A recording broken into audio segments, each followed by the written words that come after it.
While checking the mail one quiet morning, I found papers to sell my house. Not a flyer, not an offer, legal documents, with dates, with terms, with my address printed clearly at the top. I stood there in my slippers, the envelope still open in my hands, rereading the same lines again and again. According to the paperwork, my home, the one I had lived in for over 40 years, was already scheduled for sale. There was even a tentative closing date, 60 days from now. I turned the pages slowly, carefully, as if moving too fast might make the words change. They didn't. Everything was there. The real estate company, the listing price, the instructions for vacating the property. Everything except one thing, my consent. I'm glad you're here.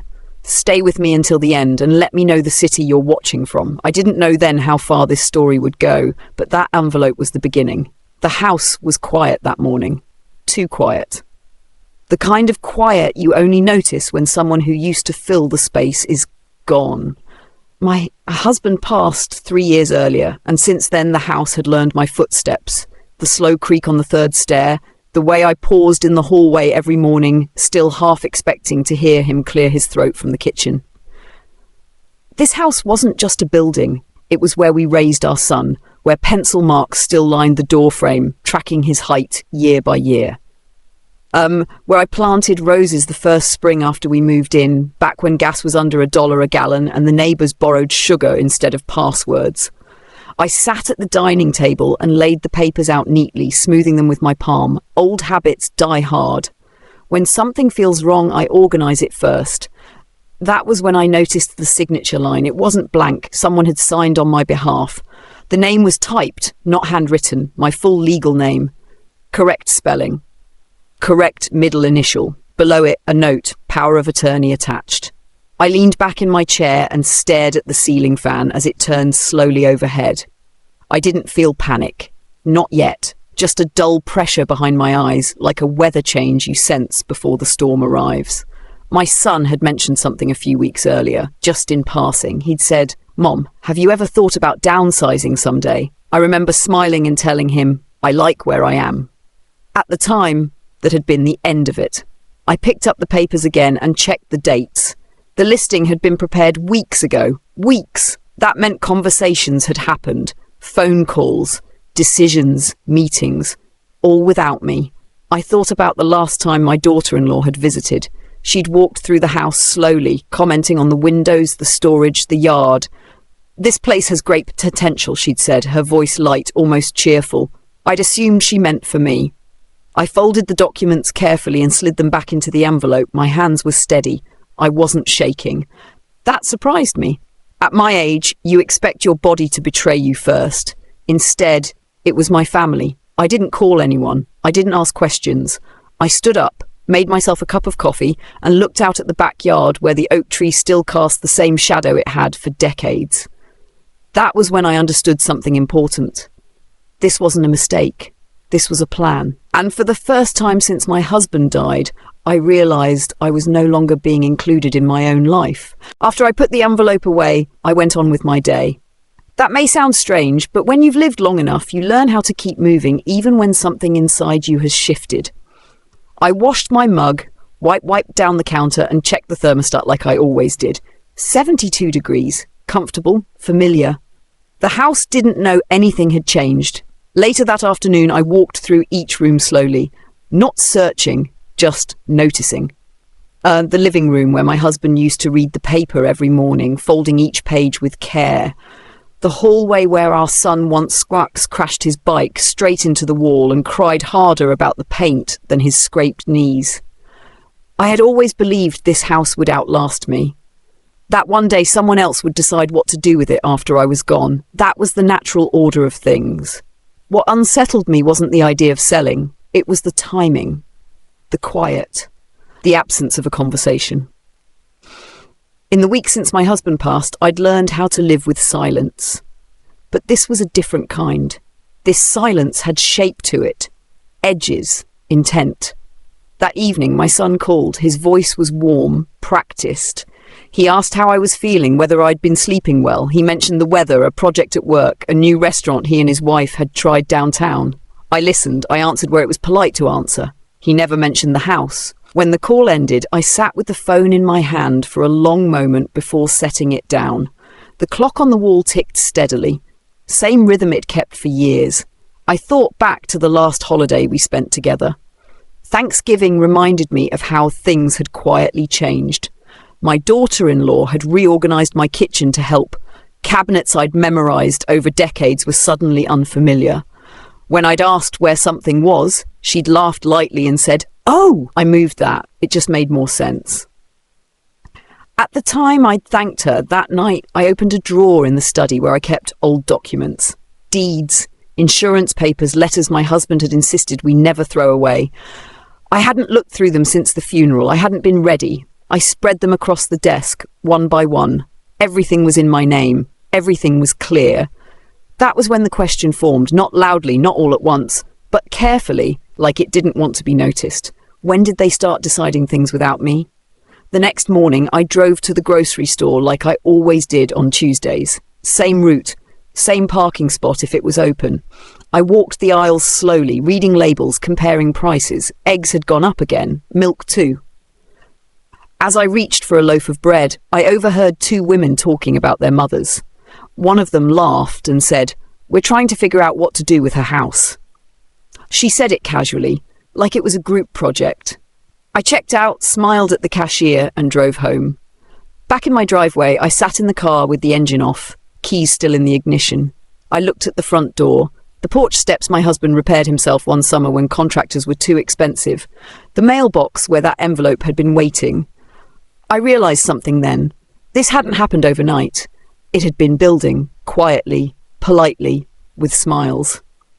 And while I'd been grieving, someone else had been planning. I gathered the groceries and went inside, setting everything away neatly.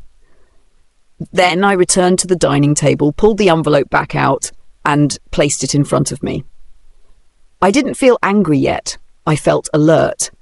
For the first time, I understood that what I thought was care might have been control.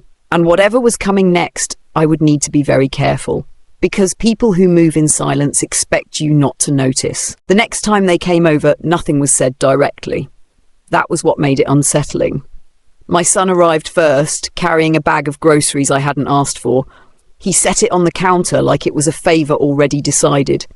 My daughter-in-law followed a few minutes later, smiling as if we were all exactly where we were supposed to be. She looked around the house while she talked. Not obviously, just enough. "Have you been using the back room much?" she asked casually, as if she were making conversation. I told her I still used it for storage, old photo albums, holiday decorations, things that didn't fit anywhere else. She nodded, already distracted, already somewhere ahead of the present moment. They sat at the table and my son mentioned how busy things had been lately, how hard it was to juggle work and planning ahead. He said those words carefully, as if they carried where I was meant to feel, but not question. I poured coffee for all of us, the same cups I'd used for years. My daughter-in-law asked if I'd thought about travelling more, seeing friends. "Doing things for yourself," she said, leaning forward slightly, her tone warm. I told her I was content where I was. She smiled, but it didn't quite reach her eyes. At one point, she said, "You know, it's important to simplify as we get older."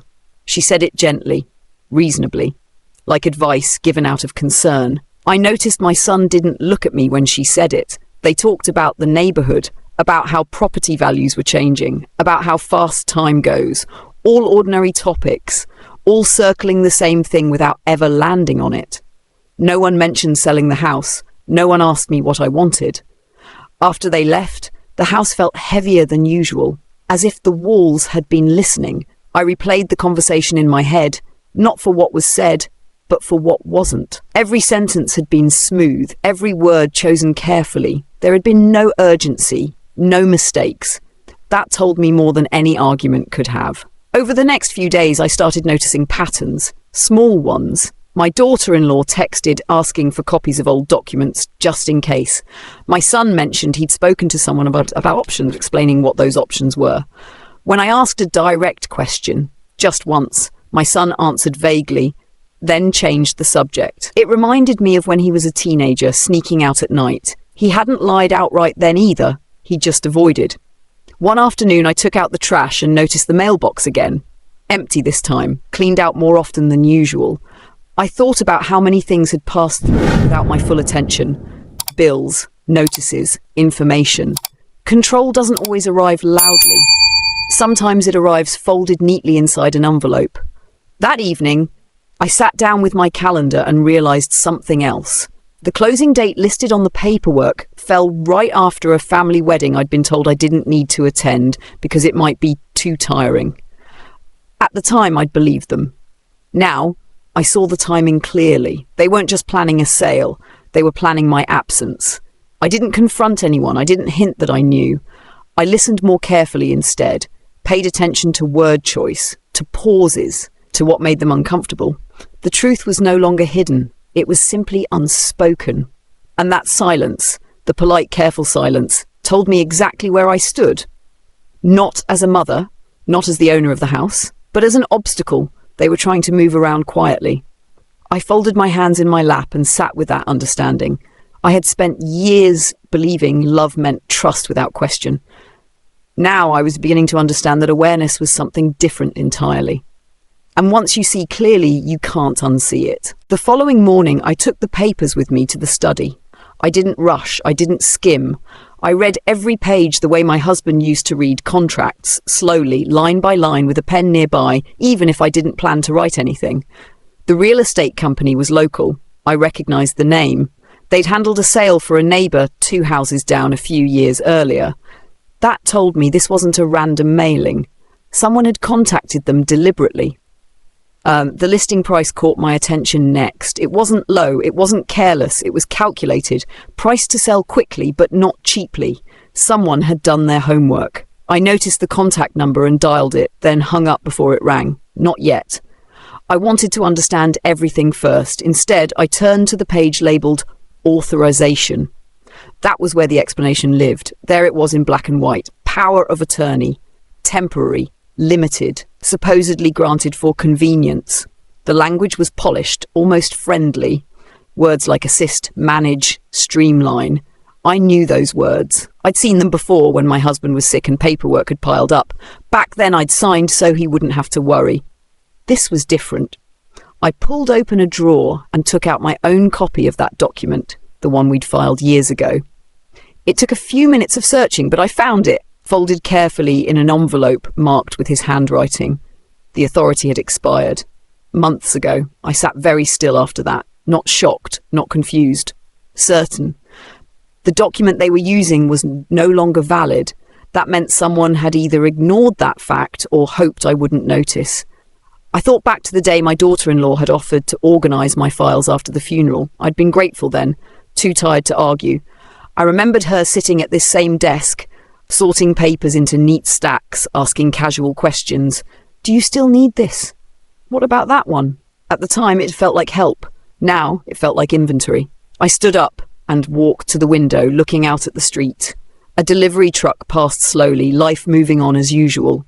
No alarms, no warnings. People assume older women don't read the fine print, that we get overwhelmed, that we trust too easily. They forget we've been signing documents longer than they've been alive. That afternoon, I drove to the county records office. I told myself I was just checking something. Nothing dramatic.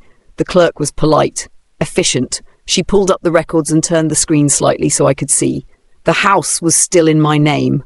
No liens, no transfers, no pending changes filed with the county. Not yet. I thanked her and left, my steps steady as I walked back to the car. In the parking lot, I sat for a moment and rested my hands on the steering wheel. This wasn't an emergency. That realization was important. It was an attempt made quietly, politely, and with the assumption that I would either agree or be too confused to resist. They hadn't counted on me checking. I drove home, unlocked the front door, and stepped inside.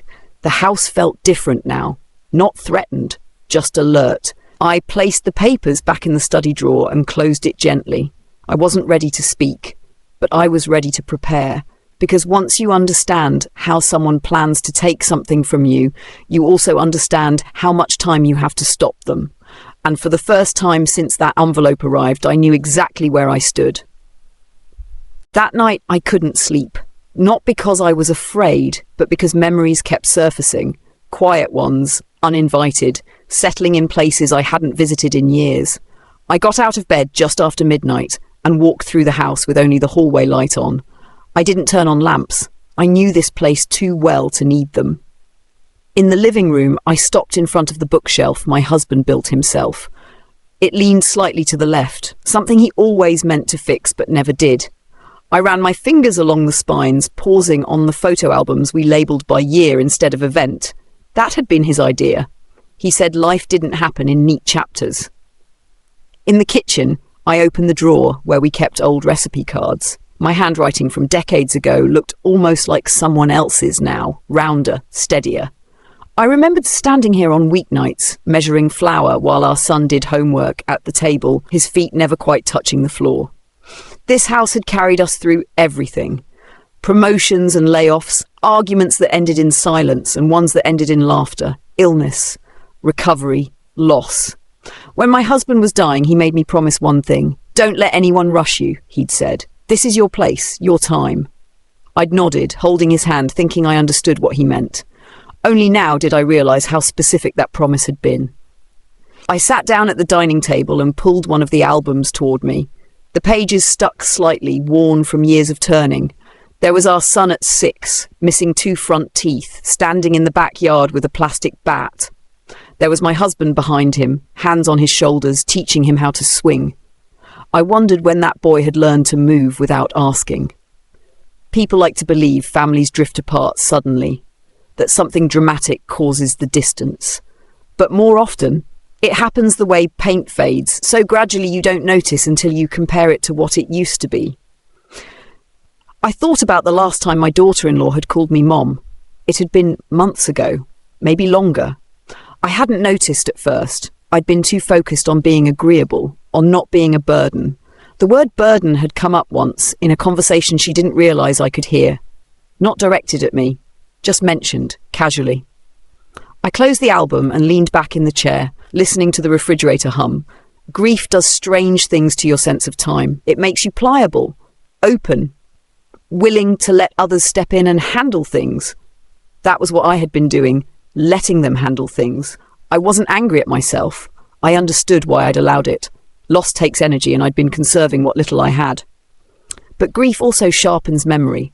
I remembered the day we signed the deed, how my husband had insisted my name come first. Just in case, he'd said, smiling. I want it clear. Clear. That word mattered now. I stood up and walked back to the bedroom, but instead of lying down, I sat at the edge of the bed and reached for the small lockbox in the closet. Inside were things I hadn't touched since the funeral. His watch, our marriage certificate, a handwritten note he'd tucked into the corner, never meant to be found quickly. I unfolded it carefully.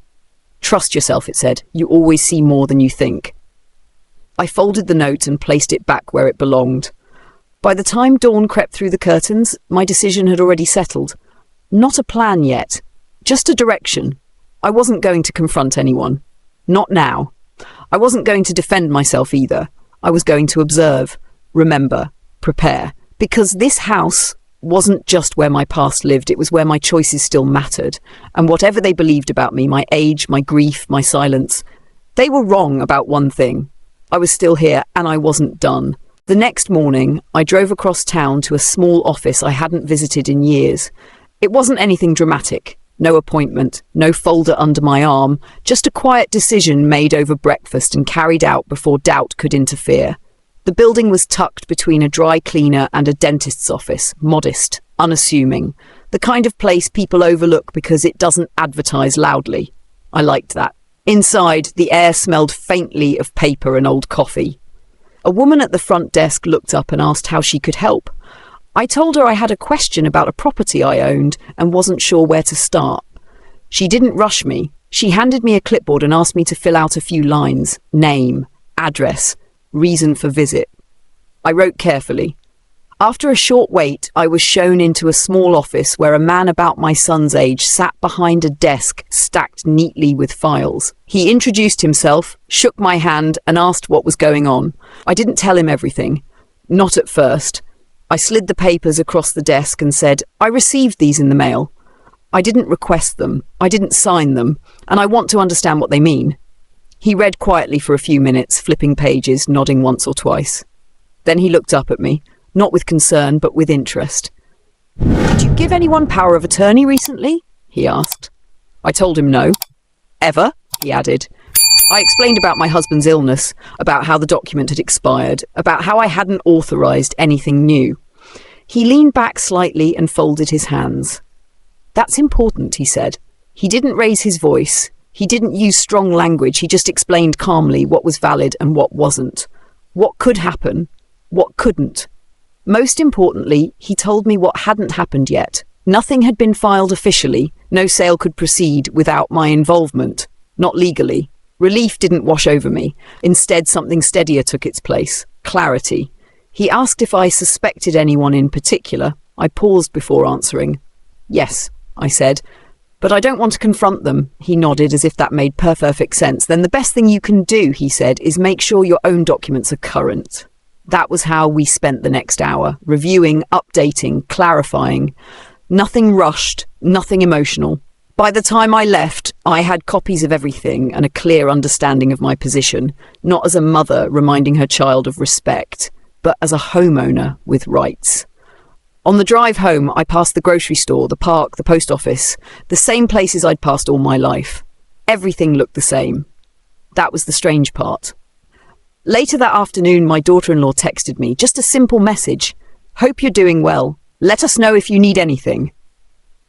I stared at it for a moment before setting the phone down. Need anything. I thought about the phrase, how easily it could be used, how harmless it sounded. What she meant was help. What she assumed was permission. I didn't respond. That evening, I made dinner for myself and ate at the table instead of in front of the television. I wanted to be present, to notice. I realized then that someone underestimated me. Not because of my age, but because they thought my silence meant surrender. They thought my grief had made me careless. They were wrong. I wasn't preparing for a fight. I was preparing for a conversation they didn't know was coming. And when it did, I wouldn't need to raise my voice. I would only need the truth. Because once you understand where you stand, you stop guessing. And once you stop guessing, you stop being easy to move. Over the next few days, I stopped filling the silence. I listened instead. When my son called, I let him talk. He mentioned work deadlines, weekend plans, small frustrations, ordinary things. Then, without pausing, he said, "We've been thinking a lot about what's best for you long term." I didn't interrupt. He used words like easier, simpler, less to worry about. He said them gently, as if soft language could make decisions lighter. I asked one question. Just one. "What exactly are you planning?" There was a pause on the line. Not long. Just long enough. "Well," he said, "nothing's final. We're just exploring options." Options. That word again. After we hung up, I wrote the word down on a notepad and circled it. It meant something different to him than it did to me. Later that week, my daughter-in-law stopped by unexpectedly. She said she was in the area. She brought a box of pastries and set them on the counter, already moving through the house as she spoke. She commented on how quiet it was, how much space there was. "It must be hard to manage all this on your own," she said, standing in the doorway of the back room. I noticed she didn't wait for my response. She mentioned a couple they knew who had made a smart move by selling early and relocating closer to family. She didn't say where, she didn't say when, just planted the idea and moved on. As she talked, I watched her hands. She gestured toward rooms the way someone does when they're imagining change. I asked her a question I already knew the answer to. "Have you spoken to a realtor?" She smiled. "Just slightly. We've talked to a few people," she said, "just to understand the market." That told me everything. After she left, I sat down and laid out the timeline, the expired document, the listing papers, the casual comments, the careful language. It fit together too cleanly to be coincidence. They hadn't acted out of urgency. They'd acted out of confidence. Confidence that I wouldn't object, or if I did, that it would be too late. That was the moment the story shifted, not emotionally, logically. I realized they didn't see this as taking something from me. They saw it as handling something for me. That distinction mattered. People who believe they're helping don't think they're doing harm. They justify, they minimize, they move quickly once they've decided. I opened my calendar again and marked dates. Calls, visits, messages. Patterns emerged where I hadn't noticed them before. They had chosen the timing carefully, after my grief had quieted, before I regained my footing. They assumed I wouldn't challenge them. What they hadn't anticipated was that I would take the time to understand them first. Understanding removes fear. That evening, I stood in the doorway of the living room and looked around. The furniture was worn but familiar. The walls held more history than anything money could buy. This wasn't about the house. It was about control, about who gets to decide when someone's life enters its final chapter. I knew then that if I confronted them too soon, they would explain, reassure, redirect. They would tell me it was for my own good. So I stayed quiet. I let them continue believing their version of events was intact. But inside, the picture was complete. I knew who initiated it. I knew how long it had been building, and I knew exactly where the line had been crossed. Once you see the full shape of something, you stop reacting to pieces of it. You wait. Because when people think you don't know, they reveal more than they intend. And I was done being the last one to understand what was happening to my own life. After that, I stopped leaving the house without intention. Every errand became a reason to observe, every conversation a chance to confirm what I already suspected. I noticed how my son phrased things now. He no longer asked questions. He made suggestions framed as conclusions. It would be easier if you wouldn't have to worry about. We can take care of that. Each sentence removed a little more space for my voice. When my daughter-in-law called, she spoke more confidently than before. She talked about timelines without saying dates, about logistics without asking permission. Her tone carried certainty, as if the outcome had already been agreed upon somewhere I hadn't been invited. I let her speak. I responded with neutral words. I'll think about it. That's something to consider. I appreciate the concern. Those phrases bought me time. Inside, I was doing something very different. I began gathering my own records, slowly, quietly, not everything at once. I reviewed insurance statements, bank summaries, property tax notices. I wanted to know exactly what was connected to what and who had access to which information. Nothing dramatic surfaced, no money missing, no accounts emptied. That was important. This wasn't theft, it was positioning. They were setting the stage so that when the moment came, resistance would feel inappropriate, inconvenient, too late. I started keeping notes, not emotional ones, just factual. Dates, phrases, who said what and when. Patterns emerged quickly once I stopped explaining them away. One afternoon, my son suggested we all sit down soon to talk things through. He said it casually, as if it were overdue. I told him that sounded fine. I didn't suggest a date. That evening, I sat alone at the dining table and looked at the chair across from me, the one my husband used to sit in. For years, I had filled the silence there with memories. Now, I filled it with clarity. People often think preparation looks like action. Phone calls, announcements, confrontation. For me, it looked like restraint. I stopped volunteering information. I stopped explaining my choices. I stopped trying to keep everyone comfortable. Instead, I paid attention to how uncomfortable they became when I didn't. My daughter-in-law began checking in more often, asking if I needed help with paperwork, offering to handle things if it felt overwhelming. I thanked her, declined gently. Each refusal was small, polite, reasonable, and each one unsettled her more than an argument ever could. I realized then that my silence was no longer invisible. They could feel it. They just didn't know what it meant yet. One morning I opened the mailbox and found nothing of interest. No letters, no notices, just an empty space. I stood there longer than necessary. The absence itself felt like progress, because once plans are disrupted, even slightly, the people making them grow anxious. They start checking, reassuring each other, adjusting. I could sense that happening now. I wasn't waiting for the right moment to speak. I was waiting for the moment when speaking would no longer be necessary, because the truth has a way of surfacing on its own, especially when the person it's about stops playing the role assigned to them. I wasn't the grieving widow anymore. I wasn't the agreeable mother. I was the owner of my home, the keeper of my records, and the only one who had the right to decide what happened next. They just didn't realize yet that the quiet they mistook for compliance had become something else entirely. And when people confuse patience for permission, They usually reveal themselves before you have to say a word. The clarity didn't arrive all at once. It came in layers, each one settling after the other until the picture was complete.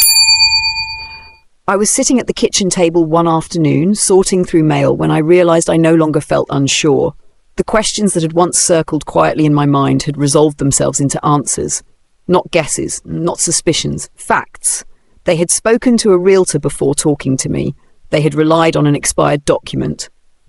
They had chosen a timeline that excluded my voice. None of that was accidental.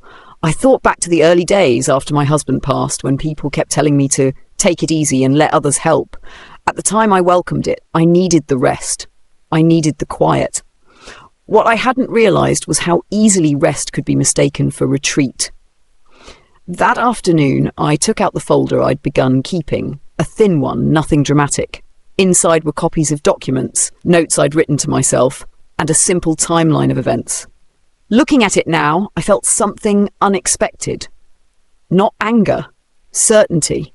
They had been operating under an assumption that I would either agree or give up, that I wouldn't challenge them because it would feel uncomfortable, because family dynamics are easier to preserve than personal boundaries. They were wrong about one thing. I had no intention of preserving a version of family that required my disappearance. When my son called later that evening, his voice carried a note of impatience he hadn't used before.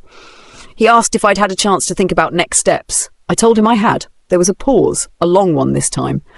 "Good," he said carefully. "We should probably talk soon." "Yes," I replied, "we should."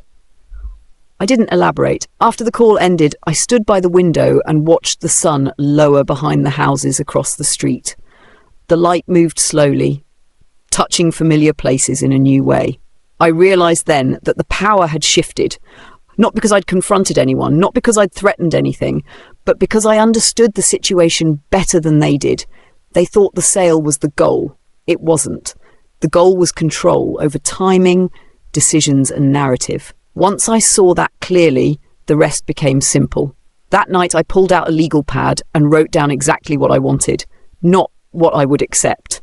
Not what would keep the peace, what I wanted. It wasn't dramatic. I didn't write about revenge or consequences. I wrote about autonomy, about remaining in my home, about making my own decisions at my own pace. The list was short, reasonable, non-negotiable.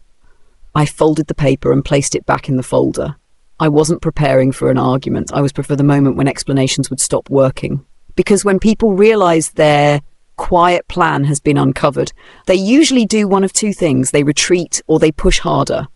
Either way, the truth comes out, and I was ready for that. I no longer wondered whether I was being unfair or dramatic or overly cautious.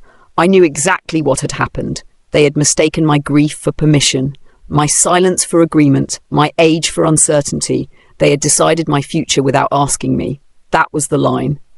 And once a line is crossed, there's no need to debate where it was. You simply decide what comes next. As I turned off the lights and headed to bed, I felt calm in a way I hadn't felt in months. Not because the situation was resolved, but because I finally understood it. And understanding has a way of restoring balance, especially when someone thought you weren't paying attention at all.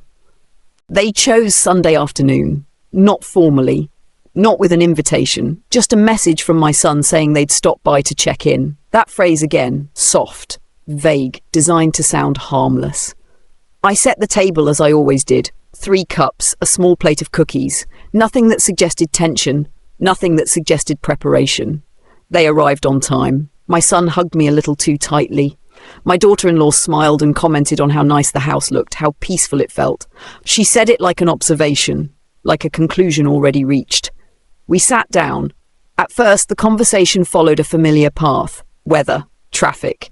A mutual acquaintance who had moved out of state. They spoke easily, almost comfortably. Then, my daughter-in-law leaned forward slightly and placed her hands on the table. "So," she said, "we wanted to talk about some plans we've been considering." I nodded. She continued, outlining what she called a better arrangement. Less responsibility for me, more support. She spoke as if she'd rehearsed it. Her tone was gentle, reasonable, full of concern. My son watched me closely while she talked. She mentioned timing, opportunities, how fast things move in the market. She didn't say the word sell, but it hung in the air between us. I let her finish. When she was done, there was a pause, the kind where someone expects reassurance. I didn't give it. Instead, I asked one question. Who signed the paperwork? The room shifted. My son straightened in his chair. My daughter-in-law blinked once, then smiled again. Quickly this time. What paperwork? She asked. The listing documents, I said calmly. The ones mailed to my house. Another pause. My son cleared his throat. Those were just preliminary, he said. Nothing official. I nodded. I know. That seemed to unsettle them more than anger would have. My daughter-in-law spoke next. We were just trying to be proactive, she said. You seemed overwhelmed. I wasn't, I replied. The words landed softly, firmly. They exchanged a glance, quick, practiced. My son leaned forward. Mom, this isn't about taking anything from you, he said. It's about helping. I understand what you believe it's about, I said. That was when the explanation began, the justifications, the concern, the careful framing of intentions. They spoke in turns, building on each other's points. I listened. When they finished, I reached into the folder I'd brought with me and placed a single document on the table. It wasn't dramatic, just a copy, clearly labelled, dated. This power of attorney expired months ago, I said, and nothing has been filed with the county. Silence. My son stared at the paper. My daughter-in-law's expression tightened, not with anger but with calculation. I've spoken to someone, I added, just to understand my position. The air changed then. Not hostile, just colder. My daughter-in-law sat back. We didn't realise it had expired, she said carefully. That's interesting, I replied, because I did. No one spoke for a moment. I folded my hands in my lap and waited. This was the part they hadn't planned for. Not confrontation, not tears. Information. My son finally looked up. So what are you saying? I'm saying, I replied, that no decisions about my home will be made without me, and no paperwork will be prepared on my behalf again. I didn't raise my voice. I didn't need to, because once assumptions are corrected, the conversation changes. They nodded slowly. Too slowly. We just want what's best, my daughter-in-law said. I met her eyes. So do I. And for the first time since this began, they understood something had shifted. Not the relationship, the balance, and there was no going back to the version of this conversation where I wasn't fully present. After they left, the house felt unusually quiet. Not the heavy quiet of grief and not the tense quiet that follows an argument. This was something else, a settling, as if the walls themselves were adjusting to a new understanding. I cleared the cups from the table and washed them slowly. The water ran warm over my hands, familiar, grounding. In the past, moments like this would have left me replaying every word, wondering if I'd said too much or not enough. This time, I didn't question myself. I already knew where I stood. The phone rang later that evening. It was my son. His voice sounded different now, more careful, less certain.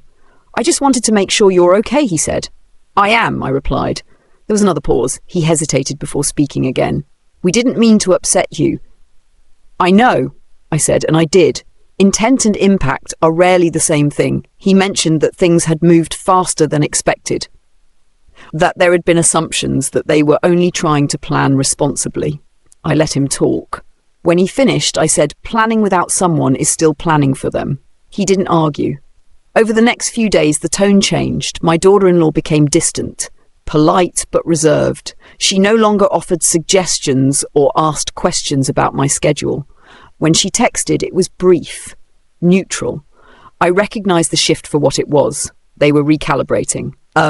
People don't like losing control quietly, even when they don't admit they wanted it.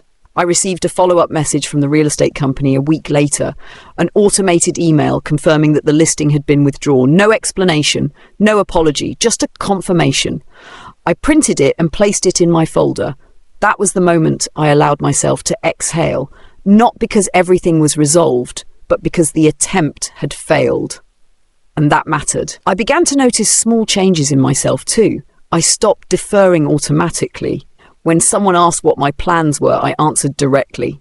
When decisions came up, I made them without looking for approval. I wasn't proving anything. I was reclaiming something. One afternoon, I took a walk around the neighbourhood. Same route I'd taken for years. Same cracked sidewalk near the corner. Same oak tree at the end of the block. But I walked differently. more aware of my pace, my footing, my presence. I realised then that this situation had never really been about the house. The house was just the setting. The real issue had been visibility. Whether I was still seen as someone capable of deciding for herself. They had mistaken quiet endurance for surrender. They weren't the first to do that, and they wouldn't be the last. That evening, I sat at the desk and updated my documents one final time. Everything was clear now, current, intentional. I didn't feel triumphant. I felt grounded. My son called again later that week. He asked how I was doing. This time he waited for the answer. "I'm doing well," I said. "I'm staying." He acknowledged it without resistance. That told me more than words could. Some lessons don't arrive with raised voices or broken relationships. They arrive with subtle shifts in behaviour, in tone, in expectation. The understanding that things will not proceed the way they once might have. That the quiet woman in the room is paying attention. And that attention, once reclaimed, changes everything. I turned off the light in the study and closed the door behind me. For the first time in a long while, I felt something solid beneath my feet. Not safety, authority.